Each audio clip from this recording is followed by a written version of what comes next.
Bismillahirrahmanirrahim. Assalamualaikum warahmatullahi wabarakatuh. Innal hamdalillah nahmaduhu wa nasta'inuhu wa nastaghfiruh wa na'udzu billahi min shururi anfusina wa min sayyiati a'malina.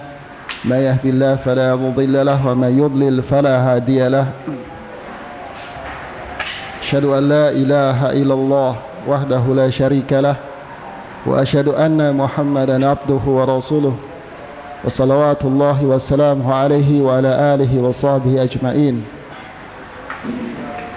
wa ala alihi wa sahbihi ajma'in wa man tabi'ahum bi ihsanin ila yaumidin. Jamaah sekalian, amma ba'd, jamaah sekalian yang dirahmati dan dimuliakan Allah. Alhamdulillah, pada kesempatan pagi hari ini kita kembali Allah berikan kesempatan untuk bisa bersama-sama berbagi akan ilmu dan khibrah tentang bagian dari Al-Quran dan hadis, hikmah dari apa yang ada di dalam Al-Quran dan hadis Nabi yang mulia sallallahu alaihi wasallam. Dan kita akan melanjutkan apa yang pernah kita bahas di kesempatan yang lalu berkaitan dengan tazkiyatun nufus, tazkiyatun nufus. Dan di awal pertemuan pertama kali ketika kita sama-sama membahas kitab Tazkiyatun Nufus ini, yang merupakan karya dari Dr. Ahmad Farid, yang beliau ikhtisar, yang beliau ringkas dari kitab Ibnu Qayyim, kemudian juga Ibnu Rajab Al-Hambali dan juga Imam Ghazali, maka kemudian beliau menuliskan ringkasan dari 3 kitab tersebut ke dalam kitab Tazkiyatun Nufus.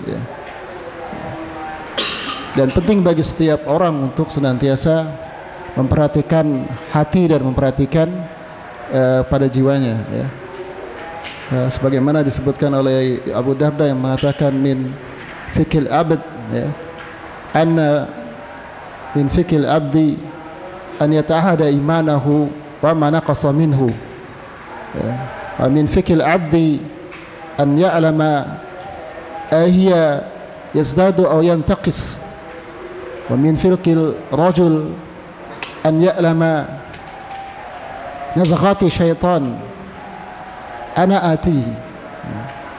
Merupakan kefakihan seorang hamba, kefakihan seorang hamba, dia mengetahui dan memelihara akan keimanannya dan menjaga keimanannya dan apa-apa yang bisa mengurangi atau merusak dari kadar keimanannya. Dan merupakan fikih seorang hamba apabila dia mengetahui hahia, apakah hatinya itu sedang yazdadu aw yantaqis, hatinya dalam keadaan tinggi, imannya dalam keadaan tinggi dan bertambah, atau dalam keadaan sedikit atau berkurang. Dan merupakan fikih seorang hamba, dia mengetahui nazghati syaitan ana ta'tihi, adanya godaan, bujuk rayu syaitan yang sedang mendatangi dirinya atau merusak hatinya atau merusak keimanannya.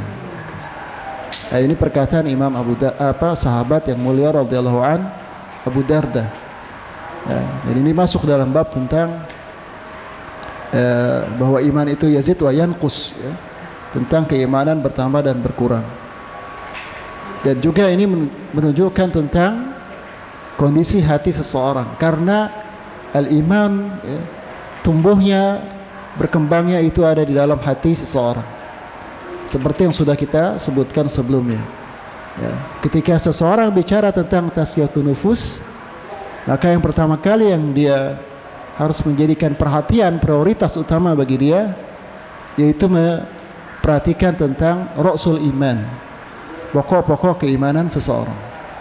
Dan sudah kita bahas tentang tauhid, tentang al-ikhlas. Maka di kitab ini pun dulu yang pertama kali kita bicara tentang niyah, tentang ikhlas, tentang tauhid dan apa-apa yang bisa merusak tauhid, kesyirikan, kekufuran, kemunafikan.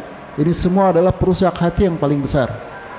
Nah, seorang hamba yang faqih, dia mengerti tentang fikih qulub, fikih tentang hatinya, dan berikan perhatian yang sangat besar, terutama pada hal yang paling pokok, usul iman atau rasul iman, yaitu tentang tauhid dan juga arkanul iman. Tauhid juga buahnya atau salah satunya adalah keikhlasan, dan tauhid juga yang paling pokok yaitu berbicara tentang asma wa sifat, serta tentang keibadahan atau ubudiyah kepada Allah tabaraka wa taala. Penting bagi kita belajar tentang asma wa sifat. Ini kunci tentang tazkiyatun nufus. Nah, dan pada kesempatan yang sekarang ini kita akan melanjutkan tentang alamatul maradil qalb was-sihah. Dan ini sudah kita bahas di kesempatan yang lalu tentang tanda-tanda akan rusaknya atau sakitnya hati dan juga sehatnya hati. Sebelumnya kita sudah bahas juga tentang pembagian hati. Ada hati yang mati, qalbul mayit. Ada hati yang sakit, al-marad, al-marid. Ada hati yang salim, hati yang sehat, yang sahih, selamat dari kesyirikan, selamat dari kebodohan, selamat dari hubbud dunia, cinta dunia, selamat dari akhlak-akhlak yang buruk, selamat dari kebid'ahan, selamat dari al-kibr, kesombongan, dan yang semisalnya. Jadi seperti disebutkan Ibnu Qayyim panjang lebar tentang hati yang selamat. Kemudian adapun hati yang mati, hati-hati yang la ya'rifu bihi, wa diddul qalbi salim, lawan dari hati yang salim yaitu hati yang tidak mengenal Rabbnya. Nah, ini hati orang-orang kafir dan orang-orang munafik. Adapun hati yang marad, hati al-marid, hati yang sakit, yaitu hati yang berada di antara hati yang mati atau hati yang selamat atau hati yang sehat. Di antara hati yang mati dan hati yang sehat itu ada hati yang sakit, di mana hati tersebut tarik menarik antara amalan-amalan kebaikan dan amalan-amalan keburukan. Jika dia kuat kebaikannya, dia melakukan kebaikan. Jika lagi jelek kondisi hatinya, dia banyak melakukan dosa dan maksiat. Nah, ini hati yang sakit. Nah, ini sedikit saya ulas kembali apa yang sudah pernah disampaikan sebelumnya supaya menyegarkan kembali ingatan kita. Kemudian juga alamatul marad qalb, tanda-tanda hati yang sakit, kemarin sudah disebutkan. Di mana hati yang sakit, terkadang si pemilik hatinya tidak pernah tahu bahwa hatinya sakit. Itu menunjukkan dia sakit. Orang yang merasa sehat-sehat saja itu sudah menunjukkan bahwa dia hatinya sakit.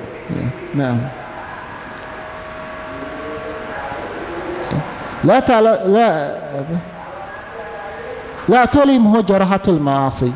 Hati yang sakit ini dia enggak merasakan sakitnya, perihnya ketika melakukan kemaksiatan. Begitu juga dia enggak ada masalah dengan tidak menyempitkan hatinya jika dia tidak mengetahui kebenaran. Dia enggak memiliki ilmu tentang syariat, tentang Al-Quranul Karim. Dia enggak bisa baca Al-Quran dengan baik. Dia tenang-tenang saja, tidak gelisah hatinya. Ini menunjukkan hati yang sakit. Tidak mengetahui tentang akidah al-batilah, tidak mengetahui akidah yang buruk, bahkan dia enggak peduli. Jadi intinya hati yang sakit ini sudah kebal, tidak bisa merasakan tentang kemaksiatan, akan sakitnya maksiat, bahkan dia merasakan kenikmatan maksiat. Dan juga dia tidak lagi merasakan kalau dia bodoh tentang ilmu syariat, tidak mengetahui tentang ilmu syariat, itu akan menggelisahkan atau menyakiti hatinya. Tidak, bahkan mungkin dia bahagia. Bahkan ilmu syariat itulah yang menyakiti hatinya. Nah, ini semua menunjukkan akan ciri-ciri dari hati yang buruk, hati yang sakit. Bahkan di sini disebutkan bahwa hati yang sakit yang harusnya akhdiyatun nafi'ah, yang harusnya itu adalah nutrisi yang bermanfaat bagi hatinya, malah itu dianggap racun bagi hatinya. Sebaliknya racun hati dia anggap sebagai nutrisi hati. Nah, ini tanda-tanda hati yang sakit. Kemudian kita lanjutkan alamat sihatul qalbi, dan tanda-tanda hati yang sehat an yartarhala 'anid dunya hatta tanzila bil akhirah. Yang disebutkan pertama kali dan ini sudah disampaikan sebelumnya, seorang yang hatinya sehat bahwa dia sedang merantau, ya, sedang mengelana dari dunia, ya, kemudian dia mampir di akhirat. Jadi sangat seorang yang hatinya sehat, salah satu tanda-tandanya sangat merindukan, ya, dan sudah berpikir tentang akhirat. Ingat akan kematiannya, ya, sudah terbang dari dunia kepada kampung akhirat. Ya. Ini ciri hati yang sehat. Makanya hati yang sehat dia enggak tulul amal wa tamanni, ya. Orang hatinya sehat itu dia tidak panjang angan-angan, ya. Panjang angan-angan dunia. Cita-cita dunianya enggak setinggi langit, ya, enggak berlebih-lebihan. Cukup dengan apa yang bisa menjadikan dia melanjutkan kehidupannya, ya. Walaupun Allah memberikan lebih dari itu adalah fadlullah ala ma yasha min ibadihi, ya. Itu adalah keutamaan yang Allah berikan kepada hamba-hamba yang Allah kehendaki. Hatta yabqiya ka'annahu min ahliha wa abna'iha jaa ila hadhihi dunya ghariban ya'khudhu minha hajatahu wa ya'udu ila watanahu. Jadi seorang yang hatinya sehat, ya, dia merasa di dunia ini seolah-olah dia adalah pengembara, orang asing, ya. Ya, di mana dia ya'khudhu minha hajatahu. Ketika di dunia dia hanya sekedar mengambil apa yang dia butuhkan untuk bisa melangsungkan pengembaraannya. Wa ya'udu ila ta'ina, dan kemudian dia kembali berjalan untuk kembali ke kampung halamannya, yaitu akhirat. Ya, seperti yang dikatakan oleh Nabi sallallahu alaihi wasallam, hadis Abdullah bin Umar, kun fid dunya ka'annaka gharibun aw abil sabil wa abil sabil, rawahul Bukhari, ya. Jadilah engkau di dunia ka'annaka, seolah-olah engkau adalah seorang gharib, seorang yang asing, atau abir sabil, ya, atau hanya seorang yang sedang melintasi sebuah perjalanan, ya. Kemudian min alamati sihatil qalb, ya, dan merupakan salah satu tanda-tanda hati yang sehat, ya. Yang pertama tadi dia yartahiru ila darul akhirah, ya. Dari dunia dia mengembara kepada kampung akhirat dan menganggap di dunia ini dia hanya sementara, bagaikan seorang pengembara atau orang yang seorang asing yang berada di kampung orang lain. Ya. Kemudian yang selanjutnya dikatakan di sini la yazalu yadribu ala sahibahu hatta yanuba ila Allah wa mukhbitun ilaihi wa ta'alaqu bihi ta'alaqal al-muhib al-muttari ila mahbubihi, ya. Salah satu tanda-tanda hati yang sehat adalah seorang pemilik hati yang sehat dia senantiasa hatinya kembali kepada Allah tabaraka wa taala. Isi hatinya itu senantiasa bertobat kepada Allah tabaraka wa taala. Yukhbit ilaih, senantiasa tunduk khusyuk kepada Allah tabaraka wa taala. Kemudian ya ta'alluq bihi ta'alluq al-muhib al-mutirri ila mahbubihi, mutarrihi ila mahbubihi. Kemudian ada keterkaitan di antara keduanya, antara hamba dan Rabbnya, yaitu keterkaitan antara seorang yang sangat mencintai dengan apa yang dia cintai, ya. Jadi kalau orang saling mencintai ada keterikatan yang sangat kuat, ya, seolah-olah tidak ingin berpisah. Nah, ini ciri hati yang sehat, ya. Jadi senantiasa ingin kembali ke Allah, dia selalu ingat kepada Allah, ya. Kemudian senantiasa khusyuk dan tunduk, ya. Senantiasa hatinya terkait, ya, kepada Allah, seperti keterkaitan antara seorang yang mencintai dengan apa yang dia cintai, dengan keterkaitan yang sangat kuat, ya, sangat darurat. Wa yastaqni bihubbi hubbi ma siwahu, dan dia merasa cukup dengan cintanya kepada Allah daripada selain Allah. Nah, ini luar biasa ya, hati yang ciri-ciri yang kedua ya. Ya, cintanya kepada Allah itu tiada bandingannya, sehingga dia sudah tidak butuh lagi mencintai kepada selain Allah. Kemudian juga bizikrihi an zikriha ma siwahu, dan dia sudah senantiasa mengingat Allah dan cukup, sudah merasa cukup dengan mengingat Allah dan tidak perlu lagi mengingat kepada yang lainnya. Dan dia telah yukhdimatu bi khidmatihi, dan dia senantiasa berkhidmat, melayani tuannya yaitu Allah tabaraka wa taala, ya, dan sudah merasa cukup dan tidak perlu berhamba berkhidmah kepada selain Allah tabaraka wa taala. Nah, ini luar biasa ya, ciri-ciri hati yang sehat. Wa min alamati sihatil qalbi annahu idza fatat wirduhu aw ta'atu min ta'at wajada lidzalika alaman a'zam min ta'allimil haris bi fawati malihi wa bi faqdihi. Dan ciri-ciri selanjutnya seorang yang hatinya sehat, iza fatatut wirduhu, apabila dia terlewat dari wiridnya. Nah, ini penting ikhwan sekalian. Hati yang sehat kalau terlewat dari wiridnya. Jadi wirid harian, apakah itu bacaan Al-Quran, apa itu zikir, atau ibadah-ibadah sunnah tentunya yang sudah menjadi rutinitas bagi dirinya. Dan juga ketaatan dari ketaatan kepada Allah ya. Jadi jika terlewat darinya, luput dari dia wirid harian ya, bacaannya dia, atau ketaatan rutinitas yang biasa dia kerjakan, wajada lidzalika alaman a'zam min ta'allumil harisi bi fawati malihi wa faqdihi. Itu dia merasakan sakit yang sangat besar ya, lebih besar dari rasa sakit orang yang sangat tamak ya, dari pada kehilangan ya, kehilangan atau terluput darinya hartanya. Jadi orang yang hatinya sehat, kalau dia ketinggalan sholat berjamaah misalnya masbuk, dia merasa ada yang hilang, merebik rasa hilangnya hartanya. Itu luar biasa ya. Kalau kita mungkin kehilangan harta ya, 10.000, 20.000, sedihnya bukan main. Tapi kehilangan waktu zikir pagi misalnya, nah, kita biasa-biasa, udah masih ada hari besok kita bisa, atau bisa kita qadha itu.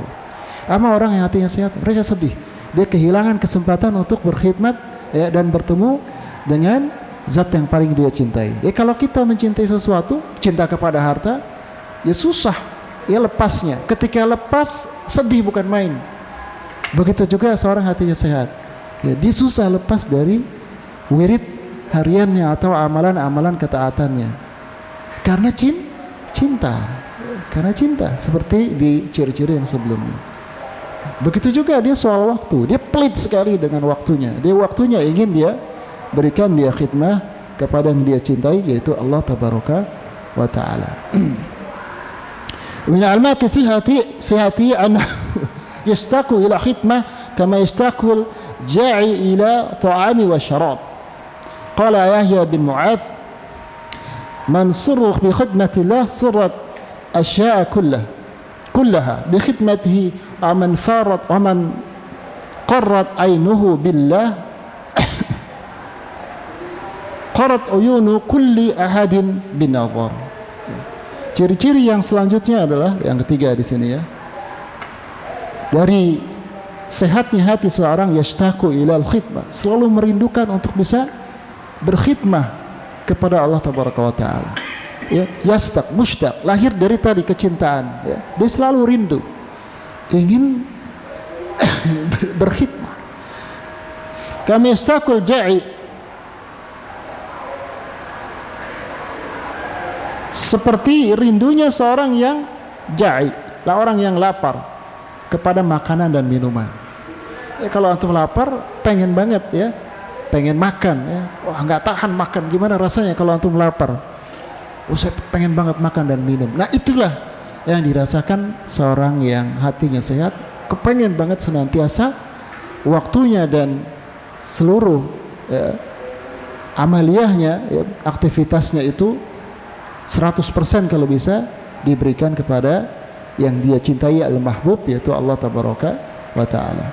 Seperti yang dikatakan oleh Yahya bin Mu'az, barang siapa yang diberikan rasa bahagia dengan berkhidmat kepada Allah, maka akan dijadikan seluruh segala sesuatu bi khidmatihi, segala sesuatu, yaitu makhluk di dunia, dijadikan juga menyukai untuk berkhidmat kepadanya. Ini perkataan Yahya bin Mu'adz. Kalau dia merasa bahagia, gembira, bisa berkhidmat kepada Allah, apakah dengan tilawatul Quran, bersedekah, salat dan yang lainnya, maka yang lain pun makhluk akan senang bisa berkhidmat, senang menolong dan membantu dia dikarenakan khidmahnya kepada Allah tabaraka wa taala. Wa man qarrat ainuhu billah, barang siapa yang dijadikan kesenangannya, yang penyejuk matanya itu dengan Allah, maka mata orang lain pun akan sejuk ketika memandang dirinya. Subhanallah. Jadi jaza min jinsil amal. Semakin dia berkhidmat kepada Allah, semakin dia menjadikan Allah sebagai penyejuk pandangannya, penenang jiwanya, maka Allah jadikan pun makhluk senang ketika berkhidmah, ketika bermuamalah, ketika membantu orang tersebut, dan juga dijadikan pandangan orang lain pun sejuk ketika memandang dirinya. Subhanallah. Wa min alamat sihatihi, dan juga merupakan tanda kesehatan hati adalah an yakuna hammuhu wahidan wa an yakuna fillahi, yakni fi taatillah. Ciri-ciri hati yang sehat selanjutnya adalah dijadikan himmahnya, hamnya, tekadnya cuman satu, tujuan hidupnya cuman satu, menjadi prioritas dalam hidupnya cuman satu, an yakuna fillah. Semua tekadnya, semua himmahnya itu hanya dijadikan kepada atau untuk Allah tabaraka wa ta'ala, tidak pada yang lain, bukan kepada dunia.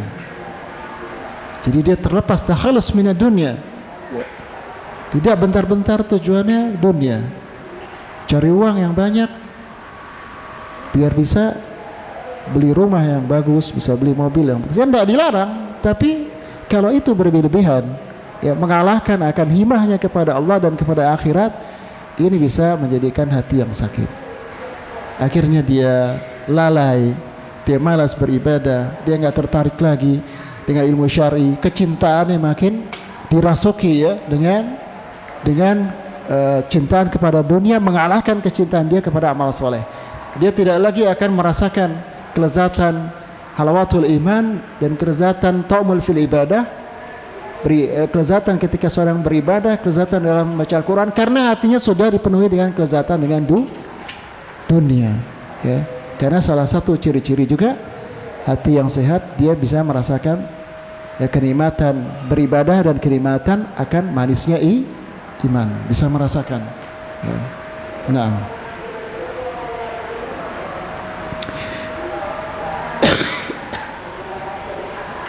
sebagian orang menjadikan alasan ketika dia himmahnya kepada dunia, bangun tidur pikirannya dunia, katanya kan dunia kita penting, dengan dunia saya bisa naik haji, bisa umroh. Antum nggak pernah mikirin dunia, tapi katanya mikirkan akhirat. Tapi antum nggak pernah umroh, saya umroh setiap tahun atau bahkan setiap bulan bisa umroh. Saya bisa sedekah banyak, saya bisa bangun masjid. Tapi inti masalahnya itu adalah kembali ke diri dia sendiri. Tadi sudah disebutkan, salah satu hati yang sehat ciri-cirinya dia senantiasa inabah ilallah. Apakah benar semua yang dia belanjakan dengan hartanya itu dalam rangka untuk taubat dan kembali kepada Allah? Apakah benar hanya untuk khidmah kepada Allah? Jangan-jangan ada tujuan sebenarnya, yaitu ingin menikmati hartanya, itu sekedar mubarrir, sekedar penghalalan, sehingga orang merasa melepaskan dirinya agar dia bisa bersenang-senang dengan dunia, menikmati dunia. Ya selesaikan ini dulu lah, biar seimbang dunia akhirat, ya. Cari dunia banyak, ya, baru dia salat. Padahal akhirat tidak pernah bisa disandingkan atau dibandingkan sama persis sebanding 150% 50% dengan dunia. Jadi itu masalah hati tadi, ya, antara khidmah dan kesenangan dan kecintaan dan himmah dia kepada akhirat dan kepada Allah tabaraka wa taala. Wa min alamat as-siyati an yakuna asahu bi waqtihi ay yadhhaba dha'ian min ashaddi nasi suhan bimalihi. Ciri-ciri selanjutnya dari hati yang sehat adalah dia menjadikan orang yang sangat bakhil tadi, ya, dengan waktunya. Ya, dia sangat bakhil dengan waktunya, ya, dan dia sangat khawatir waktunya an yazhaba dha'ian, akan pergi sia-sia, hilang sia-sia, terlewati waktu-waktunya dengan perbuatan yang tidak ada faedahnya.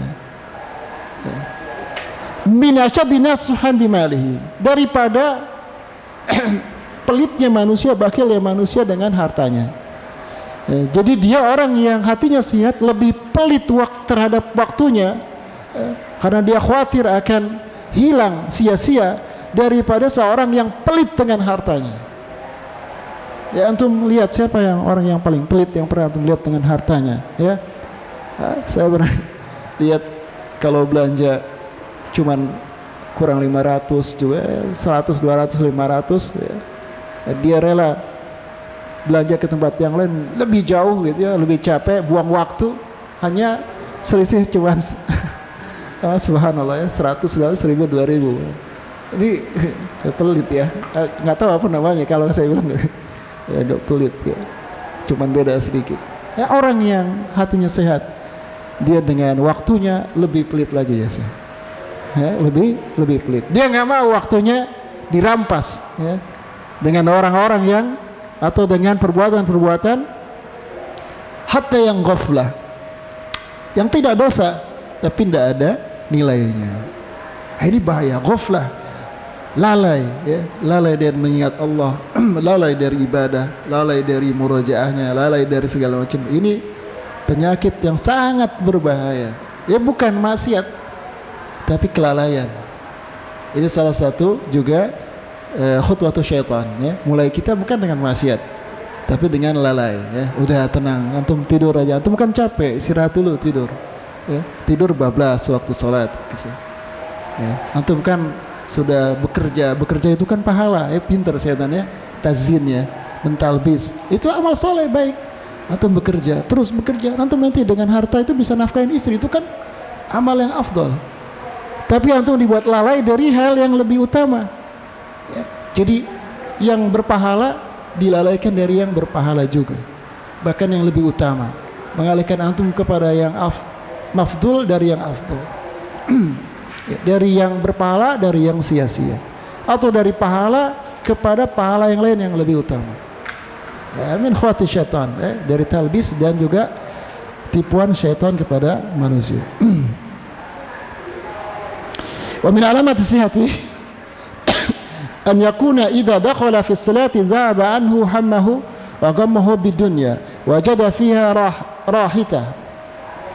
rahatahu wa na'imahu wa qurrata 'ainihi wa surur qalbihi.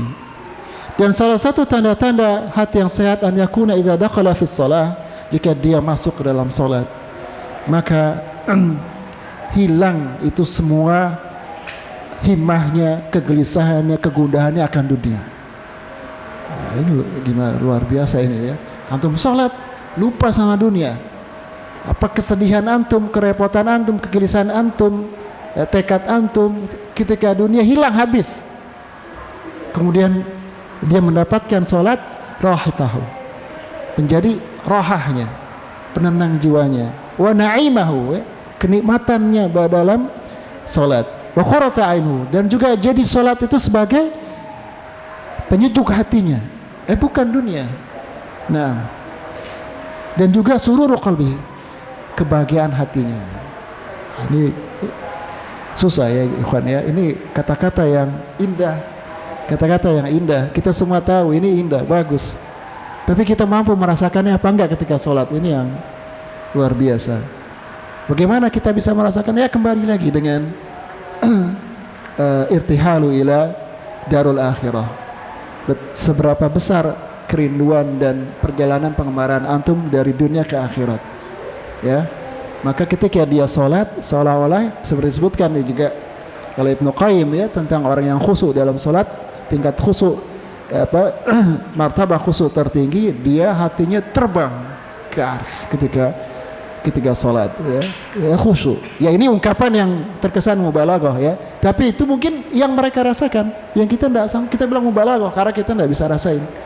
Rasanya ketika seorang yang khusyuknya sudah sampai seolah-olah dia tidak lagi ada di dunia ya. Nah.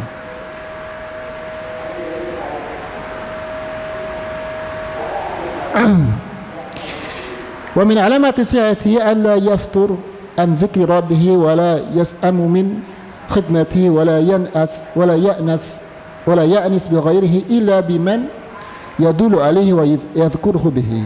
Ya. Dan salah satu wa yudzakiruhu bihi. Dan salah satu tanda-tanda kesehatan hati seorang adalah dia tidak futur dari mengingat Rabbnya, senantiasa terus mengingat Rabbnya, baik dalam keadaan berdiri, duduk dan bahkan dalam keadaan berbaring, dia tidak futur dari mengingat Rabbnya, tidak loyo. Begitu juga dia tidak bosan dari berkhidmat kepada Allah. Dan juga dia senantiasa bergaul kepada manusia, ya, beramah tamah dengan manusia, ya, dan dia dan tidaklah dia senantiasa mempergauli manusia, ya, beramah tamah dengan manusia kecuali dengan orang-orang yadullu alaihi wa yudzakiruhu, orang yang memberikan dia petunjuk dan juga senantiasa mengingatkan dirinya. Ciri-ciri hati sehat yang selanjutnya adalah ya, dia bergaul dengan manusia, tidaklah dia bergaul dengan manusia kecuali dengan orang-orang yang bisa menunjukkan kepadanya kepada kebenaran maksudnya, dan juga bisa mengingatkannya. Jadi orang yang hatinya sehat dia tidak lalai kepada zikir kepada Allah dan juga tidak bosan berkhidmat kepada Allah ya. Dan jika itu terjadi, misalnya dia muncul ke al-futur, kemudian juga rasa bosan ya, muncul, dan ini tabiiyat, bisa saja seorang merasa lelah ya, maka dia senantiasa bergaul dengan manusia yang bisa menunjuki kepadanya untuk kembali kepada ya, berkhidmah dan zikir kepada Allah ya. Dan orang-orang yang senantiasa mengingatkan dirinya. Jadi kita bukan berbicara tentang hati yang sehat itu nggak pernah berbuat dosa, enggak. Hati yang sehat bukannya nggak pernah berbuat dosa, tapi kalau dia buat dosa ya, dia segera kembali. Kalau dia ada rasa bosan, dia segera berusaha menghilangkan rasa tersebut agar kembali lagi segar. Ya, bagaimana? Dia gelisah tentunya ya. Kalau itu terjadi pada dirinya, ini menunjukkan hati yang sehat.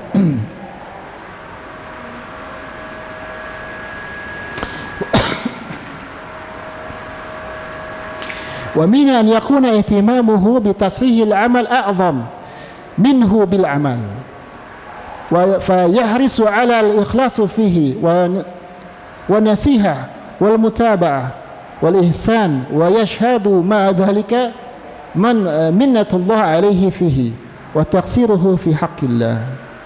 Nah, salah satu ciri-ciri selanjutnya dari hati yang sehat adalah yang jadi ihtimam dia ya, yang menjadi pokok perhatian dia ya, yang jadi perhatian dan peringatan dia yang paling besar adalah bitasihil amal, yaitu memperbaiki amal a'zam dari amal itu sendiri. Jadi memperbaiki amal itu lebih besar daripada dia melakukan amal itu sendiri. Paham ya maksudnya? Ya.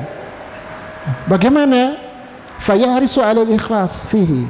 Maka dia senantiasa untuk memperbaiki amalan tersebut. Ketika dia melakukan amalan tersebut bukan sekedar memperbanyak, yaitu dia sangat memperhatikan akan keikhlasannya. Ketika dia beramal, sebelum beramal, ketika dia beramal, bahkan setelah dia selesai melakukan amal, dia berdoa, ya, Allahumma taqabbal ini innaka antas samiul alim. Ya Allah, yang terimalah amalanku, sungguh Engkau adalah Maha mendengar dan Maha mengetahui. Jadi periksakan keikhlasannya. Wa nasihah, ya, dan juga dia senantiasa nasihat, membersihkan, ya. Wal mutaba'ah, dan senantiasa mutaba'ah kepada Nabi sallallahu alaihi wasallam. Wal ihsan, dan senantiasa melakukan ihsan dalam amal. Ya, ihsan dalam amal kita sudah paham, ya. Senantiasa berusaha merasakan seolah-olah dia melihat Allah, kalau dia tidak melihat Allah, bahwa Allah melihatnya, ya. Merasakan muraqabatullah, pengawasan dari Allah tabaraka wa taala. Dan dia senantiasa menyaksikan bahwa hal itu semua, kemampuan dia melakukan amalan dan memperbaiki amalan tersebut adalah, ya, minnatullah alaihi fi, adalah nikmat Allah yang Allah anugerahkan kepadanya. Nah, itu selalu muncul dalam rasanya, bukan karena kehebatannya, bukan karena hati saya bersih, saya sudah melakukan banyak amalan, saya orang soleh, alhamdulillah.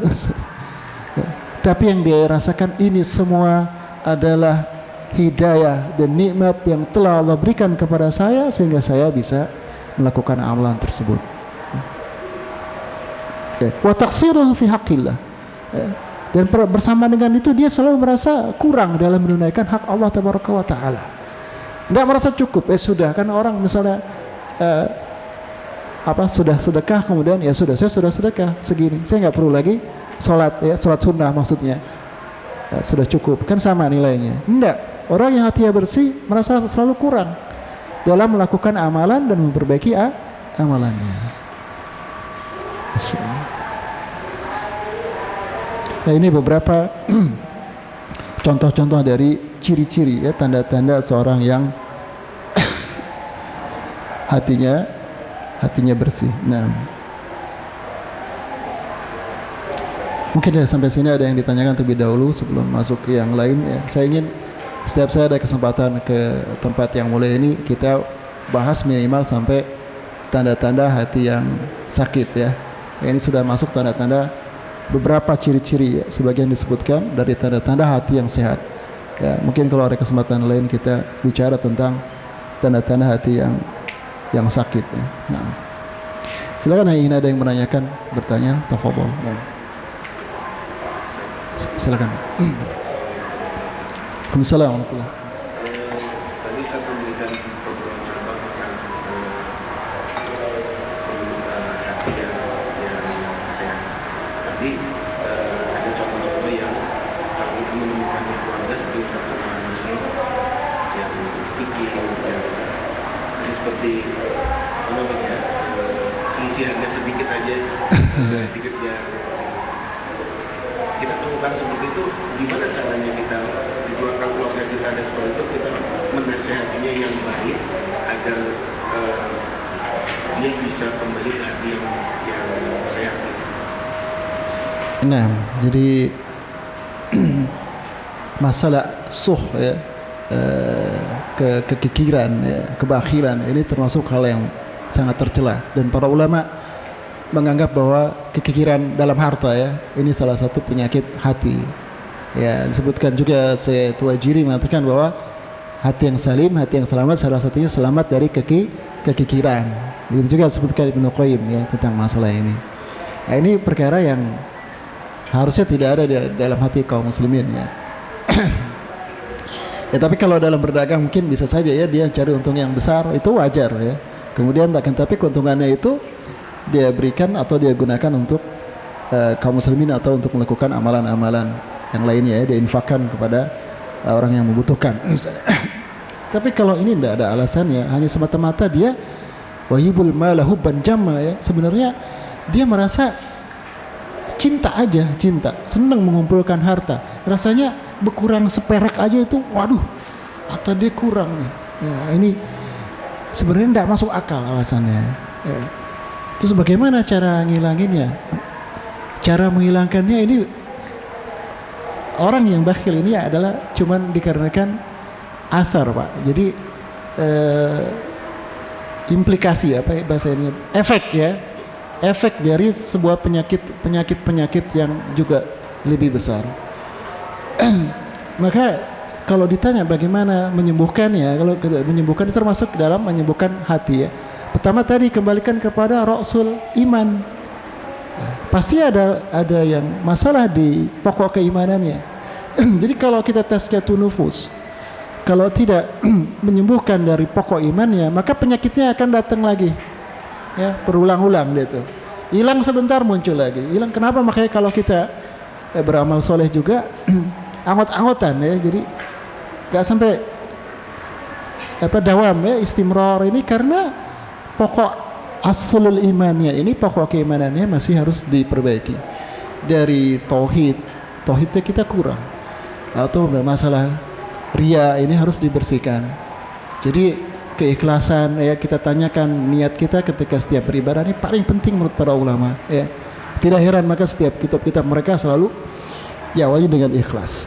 Bisa jadi orang sholatnya banyak ya, doanya banyak, tapi dia tadi seperti disebutkan perhatian ihtimam dia kepada tahsihul amal, memperbaiki amalan ini sedikit ya. Atau dia banyak melakukan ketaatan tapi banyak juga melakukan maksiat dan kelalaian. Nah, ini percuma, habis sholat malam ya, panjang sholatnya, pagi-pagi ya sholat subuhnya terlambat, terus habis sholat subuh dia lari pagi jauh-jauh sambil cuci mata misalnya. Nah, ini kan sayang ya, bukan ini tazkiyatun nafs. Lebih baik dia nggak sholat tapi dia tidak melakukan dosa atau kelalaian. Ini lebih bagus. Kalau antum kita lihat setiap amal soleh itu bicara tentang kafaratul dzunub ya. Intinya melakukan amal soleh itu bukan bicara tentang tambungan hasanat dulu, tapi tentang sebagai penghapus kafarat dosa. Melakukan puasa kemarin apa balasannya? Ghufira lahu ma taqaddam min zambi, atau utaqa minan nar. Puasa Ramadan itu setiap malam ada orang-orang yang dibebaskan dari api neraka jahanam. Jadi hendaklah seorang berpikir tentang taubat dan istighfar sebelum dia banyak melakukan amal soleh. Nah, ini pokok-pokok ini yang harus diajarkan.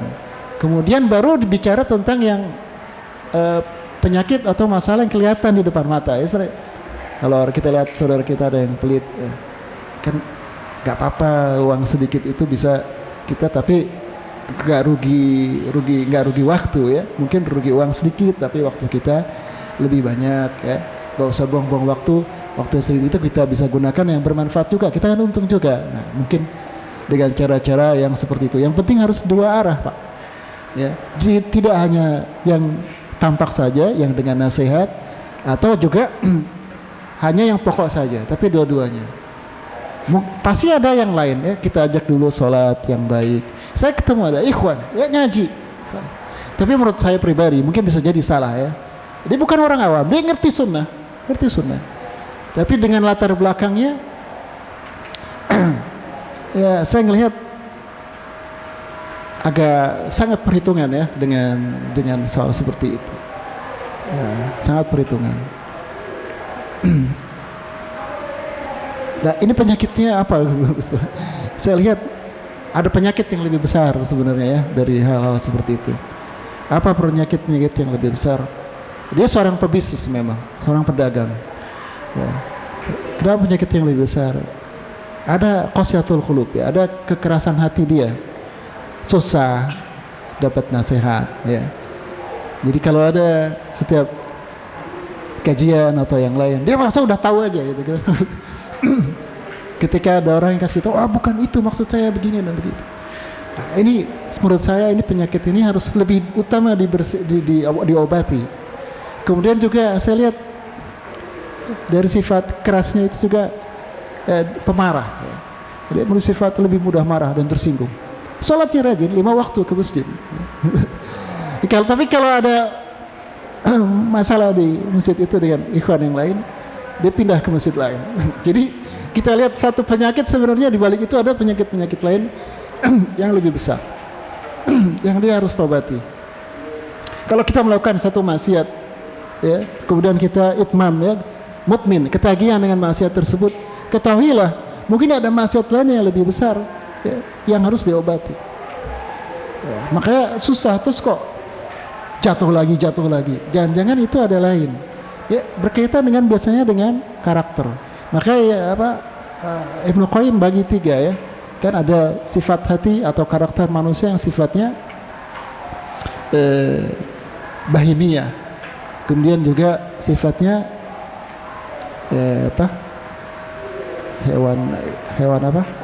hewan buas ya. Istirasi farsi saya lupa ketiga syaitaniyah. Nah, sifat binatang buas ini sifat akan keserakahan, ya, kemudian menyerang orang lain. Kan binatang buas gitu ya, dia serakah dalam berburu, menyerang orang lain, memaki, mencela, marah. Maka kata para ulama sifat binatang buas ini berkaitan dengan al-ghadab, kemarahan.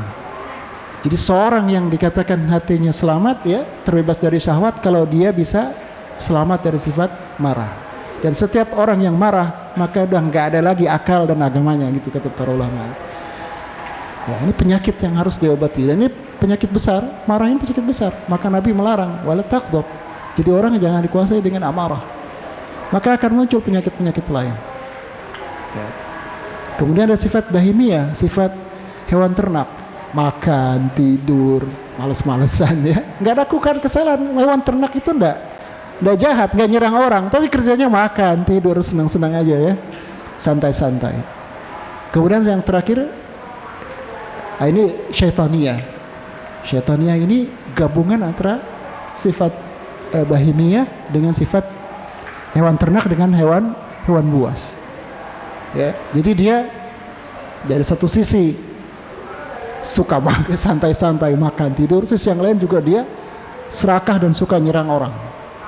Dan ketika dia ingin mencapai apa yang dia tujukan, dia melakukan makar, tipu daya, ambisi, ya, dari sifat hewan ternak bercampur dengan keinginan dia menikmati makan dan tidurnya jadi satu. Akhirnya dia mencari bagaimana yang dia inginkan itu bisa terwujudkan. Dia melakukan tipu daya, bikin makar, bikin rencana. Ada syaitannya, membujuk orang, ya, merusak orang. Nah, ini sifat syaitannya. Nah, mungkin ini saya kasih contoh aja, Pak. Saya tidak tahu secara umum, tapi kalau ditanya bagaimana caranya, ya kita kasih nasihat, kita ajak ngaji, ya. Nggak bisa berdiri sendiri itu, nggak bisa sendiri. Mungkin ajak sholat, ajak tauhid. Ya. Mungkin ada penyakit lain yang lebih berat dari itu. Ya, penyakit, ya, termasuk keras kepala, nggak bisa terima nasihat. Kan ciri-ciri penyakit hati tadi sebelumnya, ya, hati yang sakit atau hati yang mati, dia tuh nggak bisa terima nasihat, ya, nggak bisa terima kebenaran, al-haq, itu susah. Ini penyakit lebih parah. Jadi penyakit-penyakit ini akan memunculkan penyakit-penyakit yang lainnya, ya, penyakit-penyakit yang lainnya. Ya, wallahu taala alam. Ya. Oke, silakan Pak.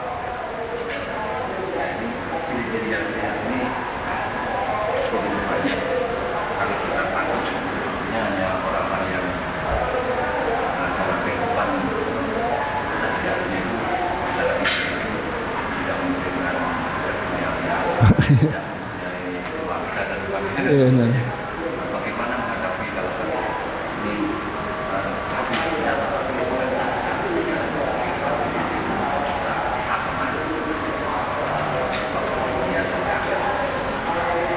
gimana yang terakhir kurang jelas? Kita membayangkan hal ini kayaknya hanya bisa dilaksanakan dengan orang yang individu saja. Bisa mencapai tidak menemukan dunia, jadi betul-betul hanya bahkan orang sampai tasawuf. Nah, ini kalau untuk orang-orang yang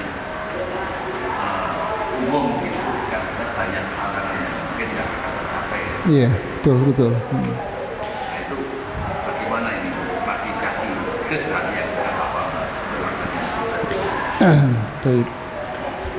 Ini pertanyaannya bagus ya. Artinya kalau melihat ciri-ciri hati yang sehat ini, sepertinya kita ini sakit semua hatinya. Nggak masuk kita ini sebenarnya. Ya, tapi gini ya ikhwan, bahwa apa yang disebutkan beliau-beliau ini ya, ini levelnya memang sudah level yang tinggi. Karena hati itu pun juga bertingkat-tingkat. Hati yang sakit bertingkat-tingkat, hati yang sehat juga bertingkat-tingkat.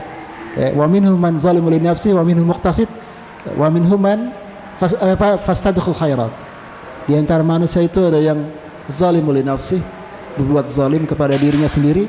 Kata para ulama, ini pembagian hati dilihat dari amalan yang dia lakukan. Zalimul li nafsi ini orang yang hatinya sakit, Pak. Jadi dia maksiat rajin, tapi masih ada dia amal solehnya, masih sholat atau apa. Cuman dominan maksiatnya, zalimul li nafsi. Ya, yang haram-haram maksudnya dia kerjain. Yang haram-haram dia kerjain. Tapi dia masih ngerjain juga yang wajib-wajib, ya. Yang wajib-wajib masih, sholat masih, tapi minum khamar masih, misalnya zalimul li nafsi. Tiap hari dia zalimi istrinya atau keluarganya, ya. Ini juga termasuk hati yang sakit. Walaupun dia sholat, nggak mati hatinya. Ini bicara tentang bukan hati yang mati ya. Yang kedua, wa minhum muqtasid, ada yang di pertengahan. Orang yang di pertengahan itu dia hanya mengerjakan yang wajib-wajib saja, yang sunnah enggak, ya, yang wajib-wajib aja. Tapi dia nggak melakukan yang haram. Mungkin dia lakukan yang makruh sedikit-sedikit, tapi yang haram enggak. Yang terakhir yang fastabiqul khairat ini adalah orang-orang yang bukan cuman yang wajib, Pak. Yang sunnah, bahkan semua yang sunnah, paling afdal dia berusaha kerjakan, maka dia berlomba-lomba.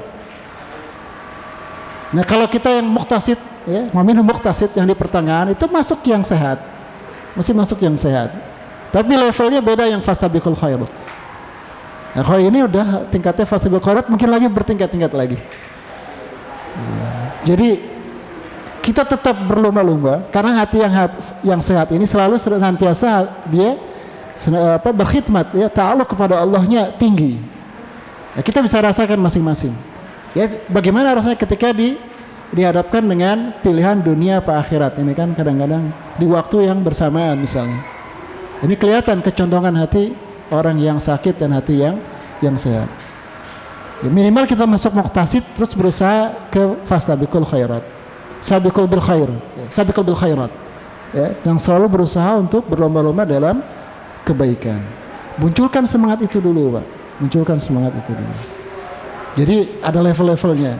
Level yang paling awal kita tidak melakukan yang haram, ya, kemudian juga kita melakukan yang wajib-wajib walaupun tidak melakukan yang sunnah. Jangan bikin dosa. Tadi yang kita sebutkan ya.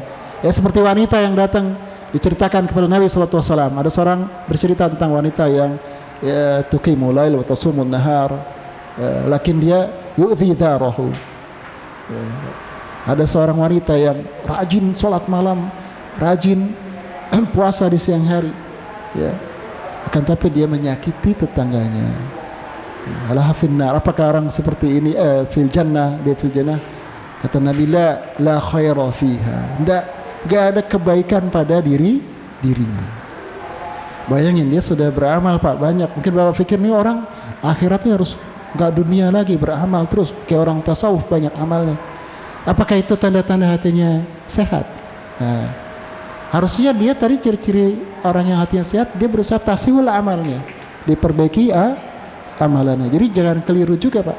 Ini orang tiap hari kerja melulu nih, pagi sore hatinya sakit nih. Wah, ini bahaya juga main tebak hatinya sakit. Padahal dia kerjakan yang wajib-wajib. Ya, dia kerjakan wajib dan dia nggak melakukan dosa. Bapak, kita bekerja cari nafkah, dosa enggak? Di mana dosanya? Bahkan jadi pahala. Ketika kapan jadi dosa? Ketika amalan tadi itu amalan-amalan yang pahala utama, yang cari nafkah pahala utama, ya, perintah, wajib bahkan hukumnya. Ini dibenturkan dengan kewajiban yang lain, kemudian digugurkan kewajiban yang lain, dosa. Kalau Bapak ibadah terus ya, zikir sampai siang, anak Bapak mau sekolah nggak punya ongkos, dosa enggak? Dosa, Pak. Jangan salah. Diusir sama Umar, ada laki-laki di masjid sampai siang, nggak kerja nggak apa. diusir, suruh kerja. Ada kekeliruan tasawuf ya. Kita tazkiyatun nafsnya, tazkiyatus naf sunnah ya, salaf. Bagaimana salaf dulu bertazkiyatun naf? Kalau kita bekerja melakukan amalan duniawiyah yang secara zahir, apakah itu berarti bukan tazkiyatun nufus? Tazkiyatun nufus. Selama kita tahsisul amal, kan tadi amalan taat banyak, termasuk amalan muamalah kepada manusia. Bapak senyum saja sudah tazkiyatun nufus. Tapi tadi harus diingat, tazkiyatun nufus itu yang pertama kali adalah bersihkan dulu. Banyak amal nggak diperbaiki, hatinya nggak dibersihkan dengan tobat dan inabah meninggalkan dosanya, akhirnya capek. Apalagi orang tasawuf misalnya, mohon maaf ya, saya kenal beberapa orang yang kita kenal akhlaknya mendahulukan akhlak, kalau bicara halus. Ya, ada kelompok lah ya, saya nggak usah sebutkan. Saya pernah bergaul sama mereka beberapa waktu ya, artinya sering ketemu di masjid dan ada perkumpulan. Mereka itu nggak boleh ngomong politik lah, nggak boleh. Bukan berarti saya suruh ngomong politik ya, maksudnya salah satu pokok dalam ajaran dia tidak bicara politik, tidak bicara yang lain dan yang lain. Jadi hanya bicara tentang akhirat gitu ya, ngajak-ngajak orang. Saya kira tahulah ya kurang lebih. Bicaranya baik ya, banyak zikir ya, orang diajak sholat berjamaah ke masjid bagus ya, apa yang salah? Bagus. Tapi dia tidak perbaiki tahsilul amal dan tidak perbaiki masalah yang usul, termasuk mutabaah kepada Nabi sallallahu alaihi wasallam. Kan di sini disebutkan tadi ya, mutabaah, apakah amalannya itu sesuai dengan sunnah. Dan juga salah satu penyakit hati apa? Bodoh tentang ilmu syariah. Ini tidak disebutkan ya, tentang kebodohan. Dan dia nggak peduli dengan kebodohan, yang penting dia sholat. Dia nggak perbaiki amalannya karena dia nggak punya ilmu atau tidak berusaha memperbaikinya dengan menambah ilmu. Sholat rajin, bicaranya bagus, akhlaknya mulia. Tapi saya lihat mereka, saya bukan dalam mereka menjelek-jelekan ya, tapi saya lihat dengan mata kepala saya sendiri. Mereka sering ribut di antara mereka atau dengan orang lain. Ya, kelihatannya sabar ngomong halus, tapi kurang bisa bertahan, Pak. Nah, ini tipuan juga ya. Kalau antum lihat ya, orang-orang yang kelihatannya manis itu sangat memukau, tapi kemampuan dia kuat bertahan itu cuma berapa persen. Sebentar aja terpancing emosi yang tadinya lembut bisa berubah jadi kayak singa, buas, pukul orang. Bahkan di negerinya sana sampai bunuh-bunuhan ya. Kelompok ini, satu kelompok berperang, saya kelompok terbesar sekarang di kaum muslimin, hanya dalam perkara-perkara sepele. Ya, tersinggung, marah, bisa pukul-pukul. Dan orang ini yang saya lihat ini nggak sekali dua kali berkasus dengan macam orang. Kita berpikir untuk apa dia sholat, menghindari dunia atau semisalnya lah. Tapi kok kelihatannya bagus, cuman sampai situ aja. Ada masalah sedikit, itu kelihatan orang ya, kesabarannya diuji, keteguhannya dia untuk istiqomah berpegang teguh kepada kebenaran. Ini menunjukkan hatinya yang salah. Kita lihat orang mungkin biasa-biasa aja, ibadahnya juga biasa, tapi berpegang teguh kepada kebenaran, mengalahkan orang-orang yang rajin ibadahnya misalnya, rajin ibadah, rajin sholat, tapi gampang hatinya goyah ya, tergoda sedikit. Gimana ya, orang tuanya nyuruh gini sih, padahal yang disuruh menyerempet kepada haram. Hanya karena orang tuanya dia hatinya. Bedakan antara orang yang hatinya salim dengan hatinya do'if, lemah. Kelemahan ini ya penyakit hati yang tidak disadari. Terkadang kita ngelihat orang yang lemah, ibadah, lemes, ini baik nih orang. Kecuali orang kayak Umar sangar, ini orang kasar ini, jahat ini gitu. Padahal belum tentu jangan sekalian. Orang yang lemah dia nggak bisa mempertahankan perpegang teguh kepada kebenaran, terkadang lemah dia, nggak kuat ngadepin serangan manusia. Ya, ngeliat orang ini, udah deh saya ngalah. Atau doif, bukan salim itu bukan hati yang selamat, itu hati yang lemah. Orang yang hatinya selamat dia kuat perpegang teguh kepada kebenaran. Nah ini saya kasih ini Pak ya, jangan sampai apa yang saya sampaikan di persepsi kita salah paham ya, salah. Hati yang sehat itu akhirat terus, gak ngapa-ngapain gitu ya, ini ya. Bahkan ini wajib perintahnya ya, mencari nafkah, menjaga kehormatan wajib. Antum rajin sholat terus tiap hari ngadepin manusia datang bawain antum makanan, antum ibadah 24 jam. Jadi bertaluk dia, tawakal dia berarti sudah bukan ke Allah, ke manusia. Dan dia nggak menjaga kehormatannya ya, dari meminta-minta atau berharap kepada manusia. Ini haram, berharap pada manusia yang bukan pada miliknya, haram hukumnya. Ini namanya jahal. Bukan orang orang soleh, orang bodoh. Bodoh akan cari syariat. Nah, wallahu taala alam. Nah, mungkin ada lagi iklan.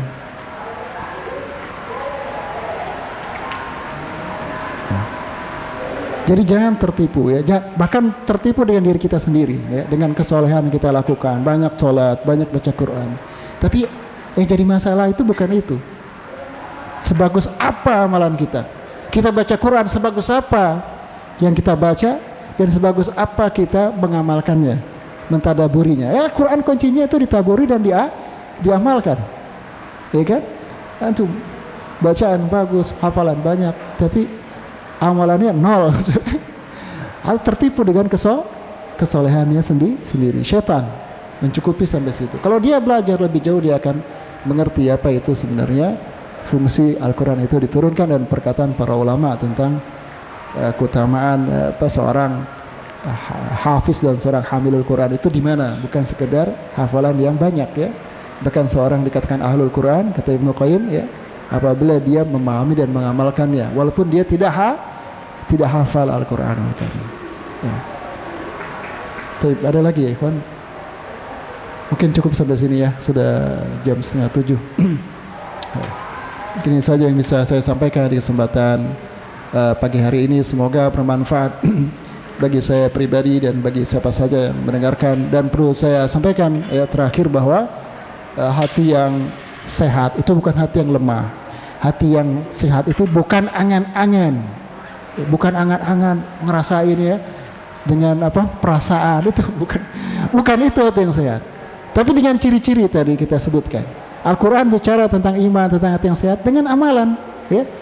Tidak bicara panjang lebar dengan apa yang dirasa, tapi apa yang dia lakukan. Itulah menunjukkan hati dia sehat atau tidak. Itulah bukti bahwa dia memiliki hati yang sehat atau hati yang berpenyakit ya.